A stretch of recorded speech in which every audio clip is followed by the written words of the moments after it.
السلام عليكم، اللهم صل وسلم وبارك عليك يا حبيبي يا رسول الله. النهارده جاي لكم فيديو جديد وبالتالي جاي لكم بوصفه جديده. طبعا النهارده يوم الاربع اول سحور طبعا في رمضان.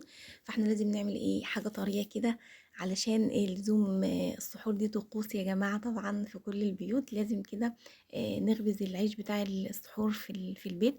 فانا زي ما انتم شايفين عملت الكماج ده او العيش او القرص الطريه دي بتاعه الفلاحين، وبتبقى موجوده برضو في المخابز. بس احنا طبعا زي ما اتعودنا ان احنا بنعمل كل حاجه في البيت، وكمان عملت رقاق الطري. بس طبعا مش هصور معاكم الرقاق المره دي، لان انا عاملاه في الفرن الغاز. هبقى اعمله معاكم في فيديو تاني ان شاء الله. فيلا بقى كده نسمي الله وندخل الفيديو ونشوف معانا ايه مكونات. معايا زي ما انتم شايفين ده كيلو من الدقيق، او بالعيار يعني الكوبايه 8 كوبايات من الدقيق بكوبايه بتاعه العصير. تمام. ومعايا هنا طبعا معلقه من الخميره البيره، انتوا عارفين انا بحب استخدم الخميره البيره في كل المعجنات. ومعايا معلقه من السكر، ومعايا نص كوبايه من اللبن الدافي. حطيتهم كده في البرطمان ورجيتهم وركنتهم على جنب علشان اسيب الخميره تتفاعل قبل ما اشوف المكونات التانية اللي معايا. طبعا معايا كوبايتين من اللبن الحليب، او ممكن انتوا يعني تحطوا لبن قاطع، لبن رايب، مفيش اي مشكله، كله هيمشي. ومعايا تلت كوبايه من السمنه السايحه، ومعايا زيها تلت كوبايه من الزيت. وطبعا في الاول حطيت معلقه صغيره كده من الملح على الدقيق. بس هي دي كل المكونات اللي معايا. عملت كده ميكس من الزيت والسمنة، تلت كوباية من السمنة السايحة، وكمان تلت كوباية من الزيت زي ما انتوا شايفين. وهبدأ بقى اضيف اللبن، ومعايا كمان كوباية الا ربع مية. المية جميلة جدا ومفيدة جدا للمعجنات يا جماعة. فيعني مش هنعجن بلبن خالص، لا احنا هنضيف برضو شوية كده من المية. وهنبدأ نضيف المية او اللبن تدريجيا علشان العجينة ما تطراش معانا وتغلبنا بعد كده. فانا طبعا بدات اضيف اللبن تدريجيا كده، واعجن بايديا. وقبل طبعا ما العجينه تتلم ولا اي حاجه، الخميره بتاعتنا طبعا تفاعلت وتمام التمام. هنبقى وتمام التمام هنبدا نحط بقى الخميره. ما تحطيش الخميره بعد ما تخلصي عجن عشان ممكن تطري العجينه معاكي. تحطيها ولسه الدقيق موجود. فطبعا حطيت الخميره، وضفت بقى اللبن والميه تدريجيا كده. هو طبعا يعني الكميه اللي كانت معايا بالظبط جت يدوب على قد العجين بالظبط.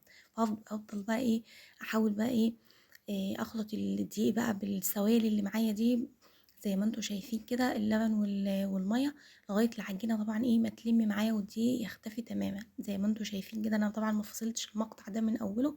فكده الدقيق بدأ بقى يلم معايا كده ويعمل عجينه بقى والدقيق يختفي. هكمل بقى لت كده وارجع لكم تاني. طبعا انا لتيت في العجينه شويه كتار، يعني كل ما تلتي فيها تديكي عجينه طريه كده وملساء، وهتبقى جميله جدا. دي عجينه دي شبيهه بعجينه القرص الفلاحي، بس هي بتكون اطرى شويه. يعني العجينه دي بتكون لينه او طريه شويه اكتر من عجينه القرص. فزي ما انتم شايفين شكلها بقى جميل جدا. هبدا بقى اغطيها بكيسه زي ما انتم شايفين كده وبفوطه، بحيث ان هي تتخمر. انا سبتها حوالي ساعه، اتخمرت براحتها خالص. وبعد كده بقى معايا بقى على الرخامه بقى الصينيه زي ما انا عملت كده، ورشه قليله جدا من الدقيق. احنا هنفردها على دقيق، بس دقيق بسيط، لان زي ما قلت لكم العجينه طريه شويه، العجينه مش يابسه. العجينه طريه علشان ده عيش يا جماعه، مش يعني مش قرص. فالعجينه طريه شويه فهتغلبك في الفرد، فلازم تفرديها بالدقيق. فزي ما انتم شايفين كده انا قطعتها كرات صغيره جدا. انت طبعا حجم الرغيف ده على راحتك، انت ممكن تكبري اكتر من كده، انت وراحتك. انا طبعا قطعت الكرات الصغيره دي لان انا عاوزاه حجمه صغير، لان انا عامله برضو رقاق طري، بس مكبره الرقاق لان انا عامله الرقاق في الفرن الغاز، مش عاملاه على الطاسه ولا في فرن البوتاجاز. فانا مكبره الرقاق، فانا قلت اصغر العيش ده. فزي ما انتم شايفين يعني ما شاء الله الكيلو دي طلع معايا كميه كبيره زي ما انتم شايفين كده. وهبدأ بقى المرحلة اللي بعد كده، مرحلة الفرد.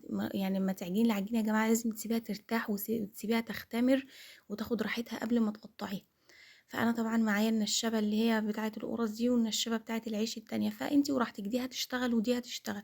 بس الصراحه النشابه بتاعه القرص دي غلبتني على المفرش، لان المفرش ناعم وبتزحلق يعني. فما كنتش متحكمه فيها اكتر. بس لو ما عندكيش غيرها برضو هتشتغل، ما فيش اي مشكله. أنا لما بعمل على الطبليه بحس ان انا متحكمه اكتر، لكن المفرش ده ناعم بيزحلق العجين كده.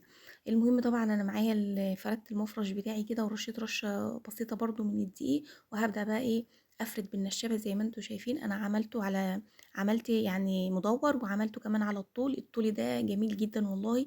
وكمان يعني في الايام العاديه لما تعملي اللي هو الفرد بالطول كده بيبقى جميل، هتفتحيه من الجنب كده وتحشي لي عيالك اي حاجه سندوتشات، بيبقى تحفه بصراحه يعني، بيبقى حلو قوي. فانت بقى ايه تعملي العجينه طبعا حلوه وجميله معانا، فعشان كده ما غلبتناش برضو في الفرد، وطلعت حلوه قوي يعني. وما تطريش العجينه قوي، هتخلي العجينه يعني إيه مش يابسه ومش طريه، متوسطه كده. علشان انت لو عملتي العجينه يابسه بصراحه النتيجه في الاخر مش هتطلع حلوه، العيش مش هيطلع معاكي طري. ولو عملتيها طريه زياده عن اللزوم مش هتعرفي تشكليها، وبصراحه هتطلع معاكي اشكال فضائيه يعني. فزي ما انتوا شايفين كده انا بفرد بايدي، وبعد كده بكمل بالنشابه. زي ما قلت لكم انا عملت على الطول، وكمان عملت شويه مدور، بس بصراحه اللي بالطول ده يعني طلع احلى كتير يعني، نتيجته طلعت احلى من المدور بصراحه يعني. فزي ما انتوا شايفين يعني كده اللي بالطول ده بفرد من جوه لبره كده، وبلفه، ومباخدش اي وقت بصراحه يعني، في دقيقه يعني بصراحه ما خدش وقت خالص في الفرد.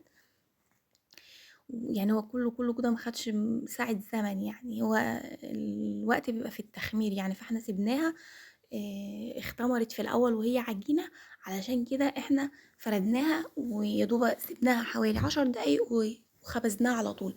وانا هعملها معاكم النهارده في فرن البوتاجاز، علشان في ناس يعني قالت لي لا انت علشان انت عندك الفرن الغاز فبيسهل عليكي وبيعمل كمية كبيرة. هو فعلا الفرن الغاز بصراحة بيسهل وبياخد كمية كبيرة، بينجز معاكي اكتر من فرن البوتاجاز. بس انت بقى ظروفك ان انت ما عندكيش غير فرن البوتاجاز، فعلشان كده انا النهارده عملت يعني العيش ده معاكم على فرن البوتاجاز، علشان الناس اللي مش موجود عندها او مش متاح عندها الفرن الغاز. ممكن على فكره تسويه على الطاسه برضو، هتسخني الطاسه كويس جدا، وبعد كده تحطي الرغيف علشان ينفخ معاكي. لازم تسخني يدخل على، يعني لو هتحطيه في فرن او في الطاسه لازم الفرن يبقى سخن قوي، او الصينيه تبقى سخنه، او الطاسه لو هتعمليها على عين البوتاجاز تبقى سخنه علشان ينفخ معاكي. فزي ما انتوا شايفين طلع معايا الكميه دي. انا عملته رقات دي طبعا ملايه كده طبعا نظيفه. فانا يعني بعملها يعني لما بكون عامله كميه معجنات كتيره بستخدم الملايه دي، لكن لما بكون عامله حاجه بسيطه بستخدم الفوط بتاعه المطبخ. فانا طبعا كنت فارده الرغيف على على وشه، قلبها على وشه كده علشان يديني وش ناعم ومفيش عليه دقيق خالص. تمام. وطبعا ولعت الفرن بتاعي وسخنته جدا، وبعد كده سخنت الصينيه قبل ما احط فيها العيش. وبعد كده شلت الصاجة بتاعة الفرن اللي تحت دي وحطيته على الرف اللي تحت، خد لون الاول على فرن حامي، خد لون من القاع بتاعه ونفخ زي ما انتوا شايفين. وبعد كده برفعه بقى على الشبكة من فوق واحط صينية تانية. ما خدش وقت خالص يعني، اول ما ياخد لون من تحت وينفخ كده هتحطيه فوق ياخد وش من تحت الشواية، وهتحط صينية تحت، يبقى صينية فوق للتحمير الوش، والصينية تحت ان هي تاخد تنفخ وتاخد لون من القاع بتاعها. بصراحة طلع جميل جدا زي ما انتوا شايفين والله. والكيلو دي طلع كمية ما شاء الله كبيرة يعني لان انا زي ما قلت لكم مقطعاه صغير، شايفين عامل ازاي نافخ وعامل ازاي وطري جدا يعني، حلو قوي بصراحة يعني. السمك بتاعه في الفرد كان كويس، فعلشان كده طلع معايا بالشكل طبعا. وفي لبن طبعا يعني مطلع ريحة حلوة قوي مع الخميرة يعني. ملينا من كيلو دقيق ملينا البيت خير كده، واستقبلنا رمضان كده بعيش السحور الجميل اللي انتوا شايفينه ده. طبعا انا فردت برضو الملاية وحطيت في قلب الملاية كيس، وبقيت اخرج من الفرن احط على الكيس ده واغطي على طول، بحيث ان هو يطلع معايا طري. في ناس بتبخه كده ببخاخة مية، بس انا لا، مش حابة كده احط عليه ارش مية عليه. بس انتي غلفيه في فوطة، والفوطه يكون جواها كيس، والله هيبقى طري معاكي زي الفل يعني. وهنا طبعا انا كنت عامله الرقاق بصراحه يا جماعه، انا كنت عامله الرقاق قبلها بيوم يعني، مش في نفس اليوم اللي انا عملت فيه العيش. انا كنت عاملاه قبلها بيوم، بس كنت لسه يعني ما حطيتهوش في الفريزر. انا عملت كميه قلت يكفيني كذا يوم. وزي ما قلت لكم انا عاملاه كبير مش عاملاه صغير، لان انا عاملاه في الفرن الغاز. فطبعا قلت يعني يبقى اطلع كيس واحطه في الفريزر. حتى العيش اللي انا عملته النهارده برضو احطه في الفريزر في اكياس صغيره كده، بحيث ان طبعا لو احتجت على الفطار اخرج كيس، احتجت طبعا على السحور اخرج. العيش ده جميل جدًا وبيكون خفيف، سيبِك بقى من العيش بتاع الاشتراك التمويني ده بصراحة.